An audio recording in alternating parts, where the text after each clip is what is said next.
الحمدللہ والصلاۃ والسلام علی رسول اللہ، اما بعد۔ محترم معزز ساتھیوں، اللہ کے فضل و توفیق سے ہم مسائل صیام، روزے کے مسائل جاننے کے لیے حدیث کی ایک ابتدائی مشہور کتاب بلوغ المرام میں کتاب الصیام پڑھ رہے ہیں۔ آج جو حدیث ہے اس کی روایت کرنے والے صحابی حضرت ابو ہریرہ رضی اللہ تعالیٰ عنہ ہیں۔ کہتے ہیں کہ نہا رسول اللہ صلی اللہ علیہ وسلم عن الوصال، نبی کریم صلی اللہ علیہ وسلم نے صوم وصال سے منع کیا۔ فقال رجل من المسلمین، تو مسلمانوں میں سے، صحابہ میں سے کسی نے کہا، فإنک یا رسول اللہ تواصل، اے اللہ کے رسول صلی اللہ علیہ وسلم آپ تو وصال کرتے ہیں۔ آپ صلی اللہ علیہ وسلم نے فرمایا، وَأَيُّكُمْ مِثْلِي، میرے جیسا تم میں سے کون ہے؟ انی ابیت یطعمنی ربی ویسقینی، میں تو اس حال میں رات گزارتا ہوں کہ میرا پروردگار مجھے کھلاتا اور پلاتا ہے۔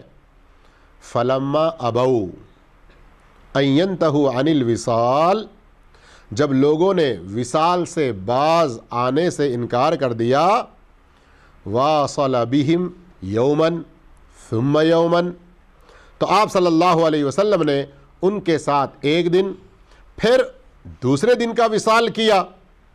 ثم رأوا الہلال، پھر انہوں نے چاند کو دیکھ لیا۔ فقال، تب آپ صلی اللہ علیہ وسلم نے فرمایا، لو تأخر الہلال لزدتکم، اگر چاند آج نظر نہ آتا تو میں تمہارے لیے زیادہ دن وصال کرتا۔ کل منکل لہم حین ابوا ان ینتہوا، گویا کہ آپ صلی اللہ علیہ وسلم لوگوں کو اس سے باز نہ رہنے کی وجہ سے سزا دے رہے تھے۔ اس کے اندر پہلی چیز جو سمجھنے کی ہماری ہے وہ ہے وصال، واو صاد الف لام، وصل ملانے کو کہتے ہیں۔ اس سے صوم وصال کیا مطلب؟ 2 دن لگاتار روزہ رکھنا، بیچ میں سحری اور افطار کچھ بھی کیے بغیر۔ لیکن ایک موقع پر صحابہ نے دیکھا اللہ کے رسول صلی اللہ علیہ وسلم کو کہ آپ صلی اللہ علیہ وسلم خود وصال کر رہے ہیں۔ آپ صلی اللہ علیہ وسلم سے صحابہ نے پوچھا کہ اللہ کے رسول آپ تو وصال کر رہے ہیں پھر؟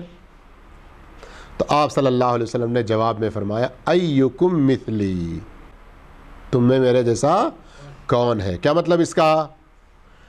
کہ میں بغیر کھائے پیے اللہ کی عبادت میں جس قدر صبر کر سکتا ہوں، برداشت کر سکتا ہوں، اتنا اللہ کی عبادت میں برداشت کی قوت تم میں سے کس کے پاس ہے؟ پھر آپ صلی اللہ علیہ وسلم نے مزید فرمایا، میں بغیر کھائے پیے رات گزارتا ہوں، اللہ مجھے کھلاتا اور پلاتا ہے۔ تو یہاں اللہ مجھے کھلاتا اور پلاتا ہے سے مطلب حصی اور ظاہری کھانا نہیں ہے۔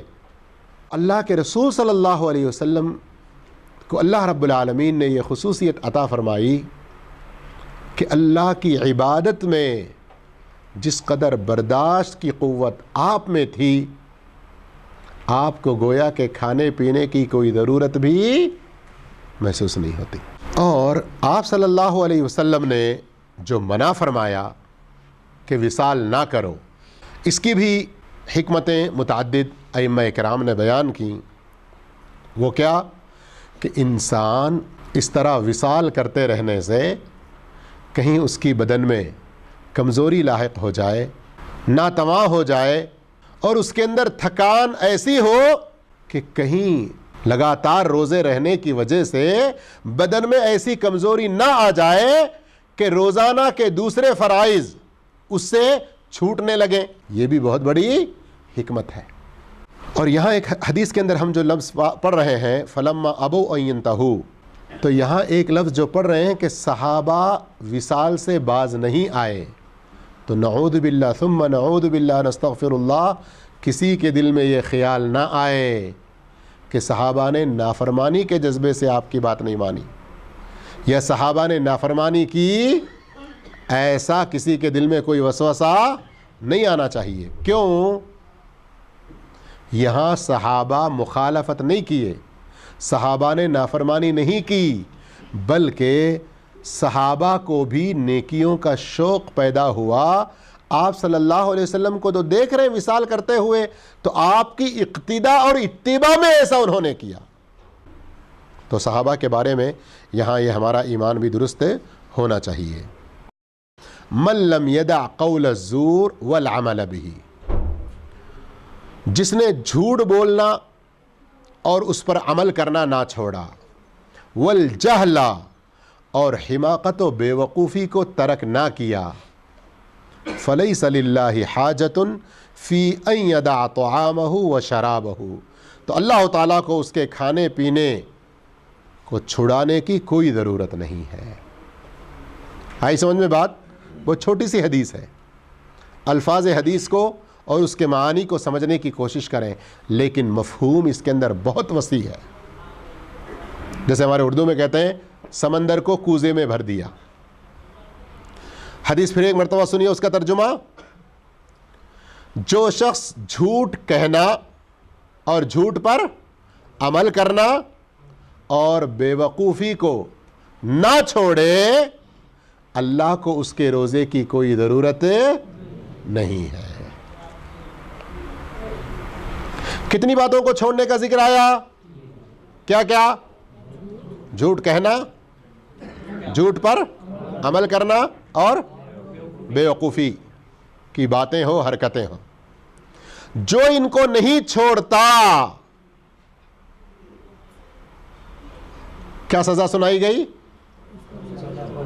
یہاں ذرا غور کیجیے آپ.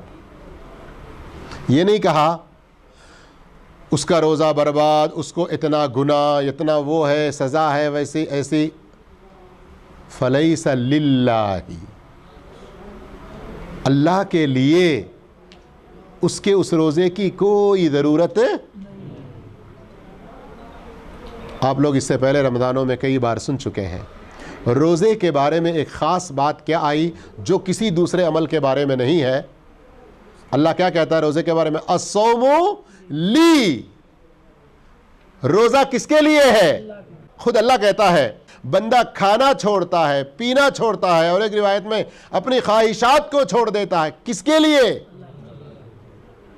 اب کھانا چھوڑا, پانی چھوڑا, سب خواہشات کو چھوڑا اللہ کے لیے, تو اس کے بارے میں اس حدیث کے اندر کیا تفصیلات آتے ہیں؟ اللہ کہتا ہے میں ہی تجھے اجر دوں گا, ہر نیکی کا بدلہ تو 1 سے 10, 10 سے 700 تک, لیکن روزے کا کوئی لمٹ نہیں. لیکن یہاں پر کیا کہہ رہا ہے؟ اللہ کے لیے نہیں. کوئی ماں اگر آپ سے کہے, آپ کی ماں آپ سے کہے جا جا جا, آج سے میں تجھے اپنا بیٹا نہیں مانتی, سمجھدار عقل مند بیٹا اپنے دل میں تکلیف محسوس کرتا نہیں کرتا؟ جس غلطی کی وجہ سے ماں سے ایسے خطرناک جملے سن رہا ہے, میں دوبارہ کبھی نہ سنوں اور ایسی غلطی کبھی نہ کروں, سوچتا نہیں سوچتا؟ ٹیچر کلاس میں کہہ دے یا ہیڈ ماسٹر آ کر کلاس میں کہہ دے تجھ جیسے اسٹوڈنٹ کی کوئی ضرورت نہیں ہمارے اسکول کو, ہوتا ہے نا, کبھی کہتے ہیں نا. کون سے اسٹوڈنٹ کو کہہ رہے ہیں؟ ہو سکتا ہے کہ بعض دفعہ وہ اپنے کلاس میں, اپنے اسکول میں بہت اچھے نمبر لانے والا بھی ہوگا, لیکن اس کے کسی غلطی کی وجہ سے ایسا کہا ہوگا نا ٹیچر نے. تو کیا کرنا چاہیے اس اسٹوڈنٹ کو؟ ٹیچر نے کہہ دیا, ہیڈ ماسٹر نے کہہ دیا, اس لیے میں نہیں جاتا اسکول. صحیح ہے اس کا عمل؟ کیا کرنا چاہیے اس کو؟ ہاں, تو یہاں بھی ارے جھوٹ نہیں چھوڑیں گے, بیوقوفی نہیں چھوڑیں گے, تو اللہ کو روزے کی ضرورت نہیں کہتے, تو میں چھوڑ دیتا ہوں, روزہ ہی نہیں رکھتا میں. آج کل ہے ایسے نادان, اللہ ہدایت عطا فرمائے. کیا چھوڑ دینا چاہتے ہیں وہ, جبکہ چھوڑنا کیا چاہیے ان کو؟ جھوٹ کہنا, جھوٹ پر عمل کرنا, بیوقوفی کی حرکتیں, ان کو چھوڑ دینا چاہیے. ہاری سمجھ میں بات؟ یہ بڑا اہم نقطہ ہے میرے بھائیوں, سمجھنے کی کوشش کریں. اس لیے بات سمجھ میں آنے کے لیے بعض دنیاوی مثالیں بھی دی جاتی ہیں. اب جھوٹ کا مطلب کیا ہے؟ زور کا لفظ آیا ہے یہاں پر. علماء بیان کرتے ہیں کہ یہاں پر قول الزور سے مراد ہر وہ بات، ہر وہ کام جو حق سے آپ کو دور کر دے. کس سے دور کرے؟ حق سے آپ کو دور کرے. کوئی بھی کام، کوئی بھی بات. اب اس کے اندر جھوٹ، غیبت، چغلی، جھوٹی گواہی، گالی گلوچ، یہ ساری چیزیں تو آتی ہی ہیں. اور اسی طرح سے خرید و فروخت میں دھوکہ دینا، حرام کو دیکھنا، حرام سننا، یہ بڑے بڑے چیزیں آ جاتی ہیں. اور ایک کہا جہل. جہل کو علماء نے کہا الحلم من السفہ، یعنی بالکل کیا بچے جیسی حرکتیں کرتے ہو یار تم، ارے پاگل ہے کیا ایسا کر رہے ہیں تم، کہتے ہیں نا کچھ حرکتوں پر. یعنی بظاہر وہ اس وقت اس نے جو کام کیا ہے شریعت کی روشنی میں حرام کے درجے کو نہ بھی پہنچتا ہو، لیکن جس سماج میں ہے، جس ماحول میں ہے، جس جگہ میں ہے، وہاں جو ادب کا تقاضا ہے، وہاں جس طرح کے اخلاق کا تقاضا ہے، اس کے خلاف کوئی چچورا پن، یہ بھی کیا سمجھا جاتا ہے.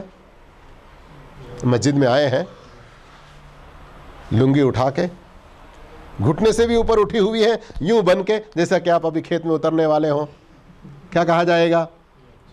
ایک سمجھانے کے لیے ایک چھوٹی مثال میں دے رہا ہوں. مسجد میں نماز کے وقت میں اگر کوئی اس حالت میں آ جائے، بہت شریفانہ حرکت کر رہا ہے، کہیں گے ارے کتنا اچھا کر رہے ہیں جی ماشاء اللہ، ایسا کہیں گے؟ تو ذرا غور کیجئے، اس حدیث کی روشنی میں ہمارے دین، ہمارے اسلام کی حقانیت کو، اس کی عظمت کو پہچاننے کی کوشش کیجئے کہ ہمارا اسلام ایسا پیارا دین.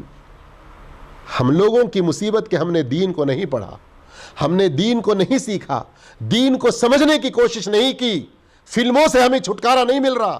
یہ گندے کنجریوں اور گندے جسم کو، عزتوں کو بیچ کے پیسہ کمانے والے بدبختوں کے پیچھے ہم پڑے ہوئے ہیں، اور ان کے فوٹوز اور ان کی فلمیں، ان کے سیریل، ان کے گندے پن کو دیکھ کے ہمارا دل، ہمارا ایمان، سب کچھ ہم خراب کر لیتے ہیں. اگر اسلام کی عظمت کو سمجھے ہوتے، اسلام کی حقانیت کو سمجھے ہوتے، قرآن کو پڑھتے ہوئے، نبی کی ایک ایک حدیث کو پڑھتے ہوئے، اس کو سمجھتے ہوئے، اس کے اندر جو معانی ہے، جو مفہوم ہے، ان پر غور و فکر کرتے ہوئے، اتنی خوشی، اتنی عزت، اتنی لذت اور اتنی مٹھاس اور ایسی اچھی زندگی گزارنے کے قابل ہم بن سکتے ہیں. لیکن کیا ہے، آئے دن فضول چیزوں کے پیچھے ہم اپنا وقت برباد کر رہے ہیں. ورنہ اس حدیث کے اندر دیکھنے میں چند ہی الفاظ پر مشتمل یہ حدیث، علماء نے اس کے ایسی ایسی تشریحات کی ہیں اور ایسے ایسے مفہوم بیان کیے ہیں، اسلام کی خوبیوں کو اس کے ذریعے اجاگر کیا ہے. وقت نہیں ہے ان سب چیزوں کو پیش کرنے کے لیے.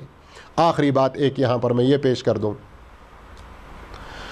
کہ جو شخص روزہ رہ کر روزے کی حالت میں جھوٹ کہنا، جھوٹ پر عمل کرنا، بیوقوفی کی باتیں اور حرکتیں نہیں چھوڑتا، اللہ کو اس کے روزے کی کوئی ضرورت تو کیا بغیر روزے کے حالت میں رمضان کے علاوہ دوسرے موقعوں پر یہ سارے کام کر سکتے ہیں؟ دوسرے موقعوں پر بھی ان کی اجازت نہیں ہے. لیکن جیسے ہمارے درمیان بھی ایک مثال مشہور ہے، شرم نہیں آتی تجھے مسجد میں رہ کے جھوٹ بولتا؟ کہتے نہیں کہتے ہم لوگ؟ مسجد کی اتنی تو بھی عظمت ہمارے دلوں میں ہے نا. تو یہاں مسجد میں کوئی جھوٹ کہہ رہا ہے اور دوسرا ایک آدمی اس کو سمجھا رہا ہے یا اسے دھمکی دے رہا ہے کہ کیا مسجد میں رہ کے جھوٹ کہتا، کیا اس کا یہ مطلب ہوتا ہے کہ مسجد کے باہر جھوٹ کہو؟ مطلب یہ ہے کہ جگہ کی فضیلت کے اعتبار سے، وقت کی فضیلت کے اعتبار سے گناہ کی شدت بڑھ جاتی ہے.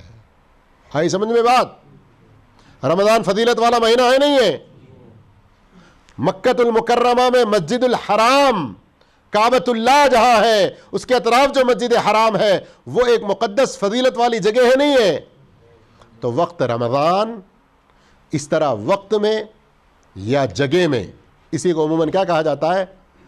زمان و مکان کی فضیلت کے اعتبار سے جہاں نیکی اور ثواب بڑھ جاتا ہے، ویسے ہی گناہ کی قباحت، اس کی خرابی اور اس کی جو سزا ہے وہ بھی